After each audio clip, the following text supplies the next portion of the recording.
Halo Gusi, Mimin akan menceritakan spoiler tentang Donghua episode 1-3. Diceritakan di suatu negeri di mana ada sebuah keajaiban hadir, yang kuat membuat aturan dan yang lemah harus mematuhi. Di awal Seita menceritakan dua sosok misterius dengan kekuatan tinggi beradu ilmu bernama Yao Chan dan Mugu, dan seorang murid Yao Chan bernama Han Feng, yang hanya duduk menonton sambil ngopi.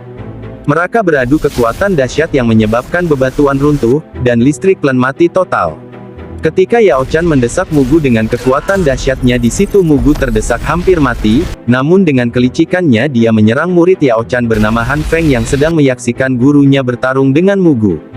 Mugu pun menyerang murid Yao Chan, namun Yao Chan tidak tinggal diam, dia menyelamatkan muridnya. Ketika sudah diselamatkan, Yao Chan pun ditusuk dari belakang menggunakan pedang berkekuatan hijau lumut mirip Hulk oleh muridnya yang durhaka ini.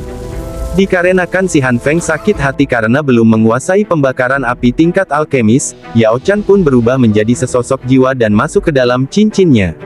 Selanjutnya tahun pun berganti. Diceritakan seorang anak laki-laki bernama Xiaoyan berumur 7 tahun, yang disebut-sebut anak jenius. Di umurnya yang kecil Xiaoyan bisa mendapatkan kekuatan setingkat orang dewasa di Douzi bintang 9, namun setelah memakai cincin pemberian ibunya semasih hidup seketika kekuatannya pun hilang. Xiaoyan dihina oleh para tetua dan klannya sendiri, bahkan dianggap sampah keluarga, namun ayahnya bernama Xiaozan selalu menyemangati bahwa kekuatannya pasti akan kembali. Selanjutnya berkumpullah semua tetua dan para murid klan Xiao untuk menyambut kedatangan beberapa anggota dari klan Nalan, bernama Nalan Yanra dan tetuanya. Mereka datang ke klan Xiao membahas tentang perjodohan di kala masih kecil antara kakek Xiaoyan dan kakek Yanra. Xiaoyan datang paling akhir. Sesampainya di sana Xiaoyan tidak dikasih tempat duduk. Tak lama ada gadis cantik bernama Suner memanggil Xiaoyan dan meminta duduk di sampingnya. Kita jelaskan sedikit, Gusi Suner ini bisa dibilang kekasih kecil Xiaoyan. Dia dari klan Gu, klan kuno, yang dibesarkan oleh keluarga Xiao, dan diperintahkan oleh klannya untuk melaksanakan tugas di klan Xiao.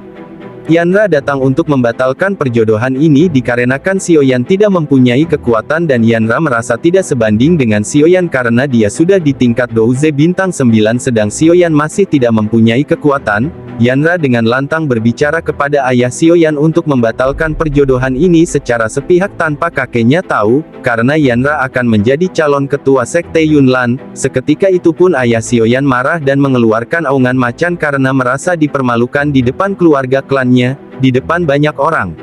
Xiaozan pun lemas mendengar semua ini, dan hanya bisa pasrah sebagai permintaan maaf. Keluarga Nalan membawakan veil untuk meningkatkan kekuatan. Xiaoyan pun menghampiri Nalan Yanra dan tetua Nalan. Xiaoyan berkata, silahkan bawa pulang, kami tidak membutuhkannya. Namun semua ditentang oleh tetua klan Xiao agar Xiaoyan menutup mulutnya dan jangan berbicara. Xiaoyan pun menjelaskan kepada para tetua, jika seandainya ini terjadi kepada anak kalian, apa yang akan kalian lakukan? Si gadis cantik Suner pun langsung menyetujui kata-kata Xiaoyan sehingga para tetua hanya bisa diam tanpa berkata apa-apa. Xiaoyan pun berkata kepada Nalan Yanra bahwa perjodohan ini dia pun tidak mengizinkannya, ini dikarenakan persetujuan dua klan. Jika ingin membatalkan perjodohan ini Xiaoyan pun tidak masalah, namun menghargai leluhurnya yang telah bersepakat untuk menjodohkan mereka. Sikap kekehnya si Nalan, dia tetap ingin membatalkan dengan cara mengajak Xiaoyan untuk berlatih di sekte Yunlan agar menjadi petarung hebat. Dengan menyombongkan diri Nalan berkata bahwa kekuatan Xiaoyan pun tidak sebanding dengannya. Xiaoyan marah dan berkata, Anda boleh saja mempermalukan saya namun tidak dengan ayahku, dia adalah ketua klan, tidak sepantasnya kau berbuat seperti itu. Nalan Yanra pun berbicara, saya memang ceroboh dan Nalan Yanra tidak akan membatalkan pernikahan ini dengan syarat jika selama 3 tahun Xiaoyan bisa mengalahkan dia akan menyetujui pernikahan ini, dan jika Xiaoyan kalah Nalan Yanra akan mempermalukan Xiaozan dan klan Xiao. Xiaoyan berkata jika Nalan Yanra ingin membatalkan pernikahannya dikarenakan Xiaoyan seorang pecundang. Xiaoyan pun berkata, jika bukan karena perjanjian aku juga tidak ingin melihatmu Nalan. Xiaoyan pun berkata, tunggu selama 3 tahun dia akan mencarimu. Perkataan bagus yang didukung oleh ayah Xiaoyan. Xiaoyan pun membuat surat perjanjian selama 3 tahun tidak menyetujui perjodohan itu. Xiaoyan berkata bahwa keluarga Xiao dan Nalan sudah tidak ada hubungan. Nalan pun terlihat tidak terima dengan perkataan Xiaoyan. Xiaoyan pun menghampiri ayahnya dan meminta maaf sambil bersujud bahwa dia akan membayar dan menghapus rasa malu ini dan 3 tahun kemudian dia akan datang ke Sekte Yunlan. Ayah Xiaoyan percaya bahwa perkataan ini bukannya omong kosong. Xiaoyan pun bergegas pergi keluar meninggalkan semuanya. Selanjutnya Xiaoyan pergi menyendiri di tengah-tengah hutan dan melamun bagaimana cara Xia menjadi kuat. Ayah Xiaoyan pun menghampiri anaknya yang sedang merenung dan berkata bahwa dia percaya suatu saat akan menjadi kuat, dan ayahnya akan membelikan pil penguat di pasar lelang. Tak lama ketika Xiaozan pergi, terdengar suara dekat namun tidak terlihat dan berkata, "Hei bocah, apakah kau membutuhkan bantuanku?" Xiaoyan pun kaget terheran-heran, ada suara namun tidak ada wujud. Tak lama sesosok jiwa pun keluar dari cincin Xiaoyan itu, Yao Chan yang dibunuh Han Feng dan menjadi jiwa. Dia berterima kasih kepada Xiaoyan selama 3 tahun dia masih hidup dengan menyerap energi Doqi Xiaoyan. Xiaoyan pun marah karena gara-gara itu dia menjadi tidak punya kekuatan. Xiaoyan pun melempar cincin tersebut. Namun Yao Chan atau Yao Lo pun kembali ke hadapan Xiaoyan dan mau membantu Xiaoyan menjadi kuat dan menjadikan Xiaoyan menjadi raja obat juga menjadikannya kuat. Xiaoyan pun bersedia menjadi muridnya. Hal pertama yang harus dilakukan Xiaoyan mencari bahan-bahan obat untuk memperkuat energi fisiknya, dan Yao Lo pun berkata jangan sampai siapapun tahu keberadaannya di dalam cincinnya. Tak lama si gadis cantik Suner pun datang dan menghibur Xiaoyan sambil tertawa dan bercanda. Xiaoyan pun minta Suner agar menemaninya mencari bahan-bahan obat di pasar. Tak lama Xiaoyan di sana bertemu dengan klan Lai Pang, yang menyombongkan diri dan menghina Xiaoyan. Suner pun tidak menera dengan kata-kata penghinaan dari klan Lai Pang namun Xiaoyan memegang tangan Suner agar tidak bergegas. Xiaoyan dan Suer pun pergi. Keesokan harinya Xiaoyan pun bersiap-bersiap untuk latihan pertamanya di bawah Gunung Curug. Dengan teknik pertama Xiaoyan dipecut beberapa kali untuk melatih jiwa petarungnya. Xiaoyan pun memulai latihannya dengan pukulan runtuhan baji. Setelah latihan selesai Xiaoyan pun berbincang-bincang dengan Yao Lo untuk membahas pelatihan Okta itu harus menggunakan inti api yang dimiliki oleh Penatua Obat sendiri, dan Yao Lo pun memperlihatkan api yang dia miliki. Oh iya, gusi api yang dimiliki Yao Lo ini api peringkat 11 dengan dinamakan api dingin tulang. Mengenai api surgawi dan peringkatnya nanti akan Mimin jelaskan satu persatu ya gusi. Yao Lo pun akan mengajari Xiaoyan dengan membuatkan obat menggunakan pembakaran api miliknya. Setelah mereka berbincang-bincang tak lama kemudian datanglah gadis cantik Suner menghampiri Xiaoyan untuk melihat bagaimana kondisinya setelah latihan pertamanya. Suner pun merasa kasihan melihat Xiaoyan dengan badan yang memar-memar dan luka-luka di sekujur tubuhnya, namun Xiaoyan berkata ini karena latihanku terlalu bersemangat. Singkat cerita Xiaoyan pun beristirahat di pangkuan gadis cantik Suner. Tak lama Xiaoyan pun tertidur dikarenakan lelah seharian berlatih sambil menanam padi petani. Suner pun menyembuhkan luka-luka yang ada di tubuh Xiaoyan menggunakan kekuatannya. Tak lama Xiaoyan bangun. Xiaoyan pun mengalami perubahan kenaikan peringkat pada tubuhnya menjadi Douze tingkat 9 dan akan naik ke Douzi. Ini nanti Mimin akan jelaskan juga ya bersamaan dengan api surgawi.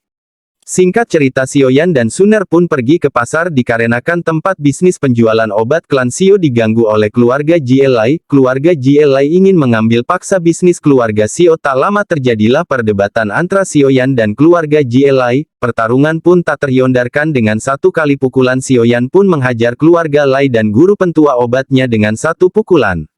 Malam pun tiba, penatua obat keluarga GLI masuk ke dalam persinggahannya. Dikarenakan kata-katanya telah menyakiti Suner, Xiaoyan datang memakai jubah hitam agar tidak terlihat wajahnya berniat ingin menghabisinya. Namun setelah sampainya di persinggahan Suner tiba-tiba datang dan menghabisi penatua obat itu. Xiaoyan pun kaget dikarenakan Suner mempunyai kekuatan yang luar biasa yang selama ini disembunyikan, namun si penatua obat itu masih bisa terbangun dan Xiaoyan pun menghabisnya dengan bantuan gurunya Yao Lo.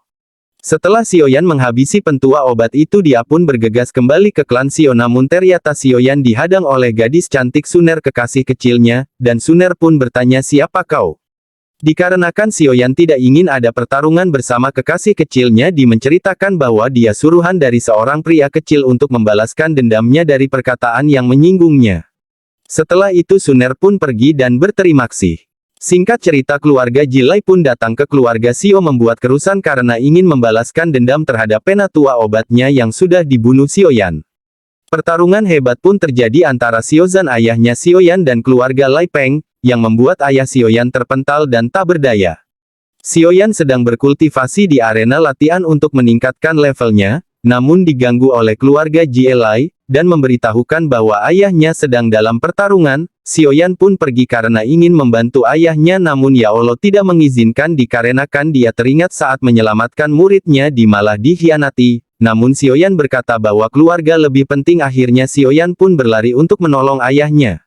Beralih ke ayahnya Xiaoyan yang sedang bertarung. Ketika ayah Xiaoyan mau dihabisi, Xiaoyan pun datang menolong ayahnya. Xiaoyan pun terkena pukulan hebat yang menyebabkan dia terpental dan tidak bisa bangun. Ketika ayah Xiaoyan terdesak, Yao Lo pun datang lewat cincin memasuki tubuh Xiaoyan dan membantu Xiaoyan untuk menghajar keluarga Jielai. Dengan sekali pukulan, keluarga Jielai pun terkapar dan mati. Tak lama ayah Xiaoyan pun sadar terbangun dari pingsan. Yao Lo pun berkata tanpa adanya wujud, dia akan melatih Xiaoyan di luar sana. Dan Xiaoyan pun mengizinkan untuk anaknya dibawa berlatih dan meninggalkan keluarga Xiao.